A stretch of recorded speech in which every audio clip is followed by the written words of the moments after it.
விஜய் கண்டிப்பா ஜெயில்ல இருந்து வெளியில வருவாரு அப்படி நீங்க நினைச்சீங்கன்னா இந்த வீடியோக்கு மறக்காம ஒரு லைக் போட்டு தெரிவிங்க. காவேரி வந்து வெண்ணிலா கிட்ட, வெண்ணிலா நீ உண்மை எல்லாத்தையும் சொல்லிடுவல்ல, உன்னை நம்பிதான் நான் இருக்கேன் அப்படின்னு சொல்லிட்டு இருக்கும்போது வெண்ணிலா இருந்துகிட்டு, நான் கண்டிப்பா சொல்லுவேன் காவேரி, நீ எதுக்காகவும் கவலைப்படாத, நான் தான் உண்மை சொல்லிட்டேன் அப்படின்னா நீ வந்து எனக்கு விஜய் கொடுத்துருவேன்னு சொல்லியிருக்கல்ல, அதனால நான் எப்படி வந்து சொல்லாம இருப்பேன், கண்டிப்பா சொல்லிடுவேன் அப்படின்னு சொன்னதும் காவேரிக்கு இது கேட்டுட்டு கலங்குறாங்க. காவேரி வந்து மனசுக்குள்ளேயே இதுக்கு மேல விஜய் நம்மளுக்கு இல்லவே இல்லை, இன்னையோட சரி, நம்ம எப்படியும் இந்த கோர்ட்ல உண்மை சொன்னதுக்கு அப்புறம் நம்ம உடனே கிளம்பி போயிடணும் விஜய் கண்ணில் படாம அப்படின்ற மாதிரி நினைக்கிறாங்க. அந்த டைம்ல சாரதா வந்து காவேரிக்கு ஃபோன் பண்ணிட்டு, ஏ காவேரி நீ எங்க இருக்க, ஆமா காலையிலே 7 மணிக்கு நீ எங்க போயிருக்க, அதான் கங்கா கிட்ட கேட்டாலும் அப்பளம் பிசினஸ்ன்னு சொல்றா, எனக்கு என்னமோ உன் மேல டவுட்டா தான் இருக்கு. அம்மா ஆமாம்மா, நான் அப்பளம் பிசினஸ் பத்தி விசாரிக்கிறதுக்காக தான் வெளியில வந்திருக்கேன் அப்படின்னு சொன்னதும் சாரதா அதை கேட்டுட்டு, இங்க பாருடி, நீ அப்பளம் பிசினஸ்னும் பண்ண வேணாம், ஒண்ணுமே பண்ண வேண்டாம். அம்மா ஏம்மா இப்படி சொல்றீங்க, ஆல்மோஸ்ட் முடியிற ஸ்டேஜுக்கு வரும்போது நீங்க இப்படி சொன்னீங்கன்னா எப்படிமா? சரி சரிடி, நீ எங்க போனாலும் கொஞ்சம் பார்த்து பத்திரமா போயிட்டு வா, எல்லா காரியமும் நல்லபடியா முடியட்டும்னு நான் சாமி கிட்ட வேண்டிக்கிறேன் அப்படின்னு சொன்னதும் காவேரி வந்து மனசுக்குள்ளேயே, அம்மா எப்படியும் விஜய் வந்து வெளியில வந்துருவாரு, நான் இனி விஜயோட சேர்ந்து வாழவே மாட்டேன், நீயும் வேற சொல்லிட்ட நான் சாமி கிட்ட வேண்டிக்கிறேன்னு, என்ன ஆகுமோ தெரியலையேமா அப்படின்ற மாதிரி நினைச்சிட்டு அங்க இருந்து போறாங்க.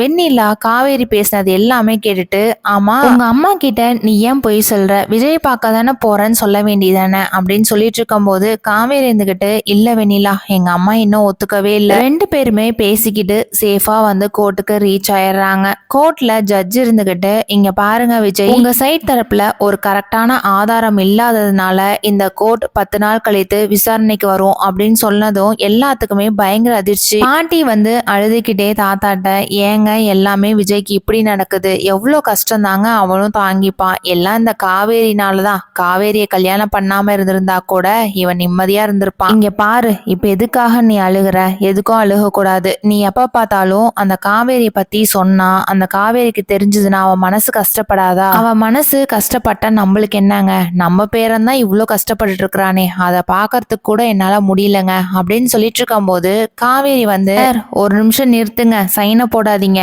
நீங்க ஆதாரம் தானே கேட்டீங்க, தோ மேல இருந்து கீழே விழுந்தவங்களே ஆதாரமா நான் கூட்டிட்டு வந்திருக்கேன் அப்படின்னு சொல்லிட்டு வெண்ணிலா உள்ள கூட்டிட்டு வரத விஜய் பார்த்துட்டு பயங்கரமா வந்து சந்தோஷப்படுறாங்க. அந்த டைம்ல வக்கீல் இருந்துகிட்டு, சார் தோ வெண்ணிலா வந்து இப்ப எல்லாத்தையும் உண்மை சொல்லுவாங்க அப்படின்னு சொல்லிட்டு மேலே ஏறி நின்று வெண்ணிலா வந்து பேச ஸ்டார்ட் பண்றாங்க. சார் நான் சொல்றது எல்லாம் உண்மை, நான் எதையுமே வந்து பொய் சொல்லல, அதே மாதிரி எதையும் நான் வந்து மறைக்கல, நான் வந்து விஜய் மேல ஆசைப்பட்டது உண்மைதான், நாங்க 2 பேரும் லவ் பண்ணோம் தான், அதுக்கப்புறம் எங்களுக்குள்ள பிரச்சனை வந்துட்டு நாங்க 2 பேரும் பிரிஞ்சிட்டோம், அதுக்கப்புறம் விஜய்க்கு வந்து காவேரியோட கல்யாணம் ஆயிடுச்சு, இருந்தாலும் நான் ஒரு நாள் விஜயை பார்க்கும்போது எனக்கு விஜய் வேணும் அப்படின்ற மாதிரி நானும் நினைச்சிட்டு இருந்தேன், நான் வந்து விஜய் அடையறதுக்காக என்னென்னமோ முயற்சி பண்ணேன் சார், ஆனா என்னால எதுவுமே முடியல, நான் விஜய் கிட்ட எப்ப பேசினாலும் காவேரி பத்தி மட்டுமே யோசிச்சு பேசிட்டு இருப்பாங்க, அதனால நான் விஜய் அடையறதுக்காக என்னென்னமோ முயற்சி பண்ணும்போது இந்த பசுபதி தான் என் கூட வந்து சப்போர்ட் பண்றேன், நீ விஜய கல்யாணம் பண்ணிக்கோ அப்படின்ற மாதிரி எனக்கு சப்போர்ட் பண்ணாங்க,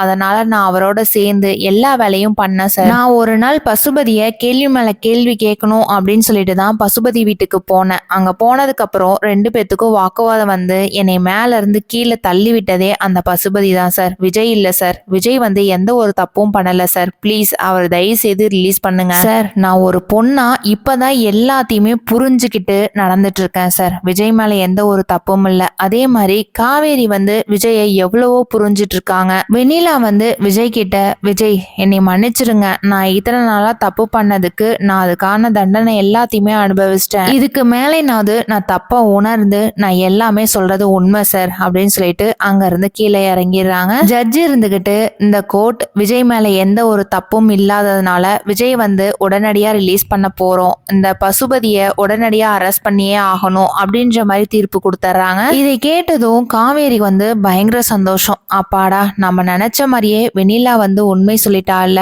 நம்மளுக்கு அது போதும். இதுக்கு மேல நம்ம இங்க இருக்கக்கூடாது. இப்போ உடனடியா நம்ம கிளம்பி ஊருக்கே போகணும் அப்படின்ற மாதிரி நினைச்சிட்டு அங்க இருந்து கிளம்புறாங்க. பாட்டி வந்து தாத்தா கிட்ட, ஏங்க நான் காவேரியை என்னமோ நினைச்சேன், அவளை பத்தி தப்பா பேசினேன், இப்பதாங்க எனக்கே புரிஞ்சிருக்கு. விஜய்க்காக எவ்வளவு கஷ்டப்பட்டிருப்பா. அந்த வெண்ணிலாவை அங்க இருந்து கூட்டிட்டு வந்து உண்மை எல்லாத்தையுமே சொல்ல வச்சிட்டா இல்லைங்க. இதுக்குதான் நான் அப்பவே சொன்னேன், வார்த்தைய கொஞ்சம் பார்த்து பேசு அப்படின்னு சொல்லிட்டு. இப்ப பாரு, நீ சொல்றது எல்லாமே காவேரி கேட்டிருந்தானா காவேரிக்கு எவ்வளவு கஷ்டமா இருந்திருக்கும். ஏங்க இங்க பாருங்க, காவேரி எங்கேயோ கிளம்பி போறா. விஜய் வந்து ரிலீஸ் ஆகிற டைம்ல இங்க இருப்போன்னு இல்லாம எங்கேயோ கிளம்பி போறாளே அப்படின்னு சொல்லிட்டு இருக்கும் போது தாத்தா இருந்துகிட்டு, இங்க பாரு, காவேரிலாம் விஜய் விட்டு போகவே மாட்டா. இங்க ஏதாவது வேலையா இருக்கும், அதனால திருப்பி வந்துருவா. நீ கொஞ்ச நேரம் கம்முன்னு உட்காந்துரு அப்படின்னு சொல்லிடுறாங்க. வெண்ணிலா வந்து சேர்ல உட்காந்துருக்கும் போது விஜய் ரிலீஸ் பண்ணதுக்கு அப்புறம் வெண்ணிலாவை பார்த்துட்டு, ரொம்பவே தேங்க்ஸ் வெண்ணிலா, இந்த உதவி நான் வாழ்நாளையில மறக்கவே மாட்டேன். நீ இப்படி வந்து சொல்லுவேன்னு நான் கொஞ்சம் கூட எதிர்பார்க்கல. வெண்ணிலா இருந்துகிட்டு,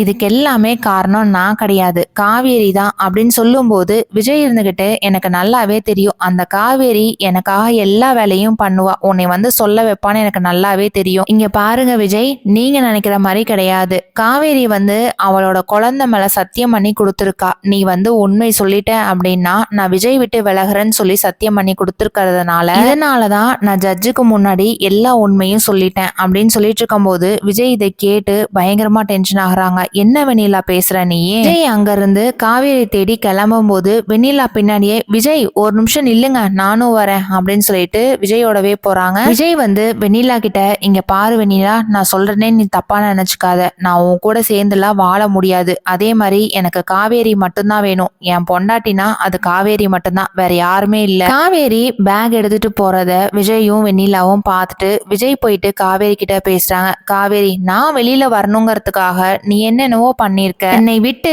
உன்னால வாழ முடியுமா சொல்லு அப்படின்னு சொன்னதும் காவேரி இருந்துகிட்டு, கண்டிப்பா விஜய், என்னால வாழ முடியும். நீங்க அந்த வெண்ணிலா கூட சேர்ந்து வாழுங்க, சந்தோஷமா இருங்க, எனக்கு அது போதும். நான் வந்து வெண்ணிலாவுக்கு என் குழந்தை மழை சத்தியம் பண்ணி கொடுத்துருக்கேன், அதனால நீங்க வெண்ணிலாவோட சேர்ந்து வாழுங்க விஜய் அப்படின்னு சொன்னதும் விஜய் இருந்துகிட்டு, இங்க பாரு காவேரி, உன் இஷ்டத்துக்கு நீ முடிவெடுக்கிறதுக்கு நான் அதெல்லாம் பண்ண மாட்டேன். என்னோட இஷ்டத்துக்கு தான் நான் இருப்பேன். என்னால வெண்ணிலா கூட எல்லாம் சேர்ந்து வாழ முடியாது. நீ வந்து இந்த ஊருக்கு திரும்பி வர வரைக்கும் நான் இப்படி தனி மரமா தான் இருப்பேன். ஆனா வெண்ணிலா கூட சேர்ந்து வாழுவேன்னு நீ ஒரு நாளும் நினைச்சு பாத்துறாத அப்படின்னு சொல்லிட்டு அங்க இருந்து கிளம்புறாங்க. நம்பிராஜன் வந்து வெண்ணிலாவை பார்த்தோன்னே, வெண்ணிலா உனக்கு எல்லாமே சரியா போயிடுச்சு, உன்னை பார்க்கவே எனக்கு ரொம்பவே சந்தோஷமா இருக்கு. நான் இத்தனை நாளா உன்னை பார்க்க வராததுக்கு காரணம் அந்த பசுபதி தான். என்னை வந்து ஒரு வீட்டுல தனியா அடைச்சு வச்சுட்டான். நல்ல வேலை, குமரன் தான் என்னை வந்து காப்பாத்தினாரு. இவருக்கு தான் நான் நன்றி சொல்லணும். வா வெண்ணிலா, நம்ம ஊருக்கே போயிடலாம். அந்த பசுபதி வந்து நம்மளை பார்த்தாருனா சும்மாவே விட மாட்டாரு, எதை பண்றதுக்கு வேணாலும் அவர் தயாரா இருப்பாரு அப்படின்னு சொன்னதும் வெண்ணிலா இருந்துகிட்டு,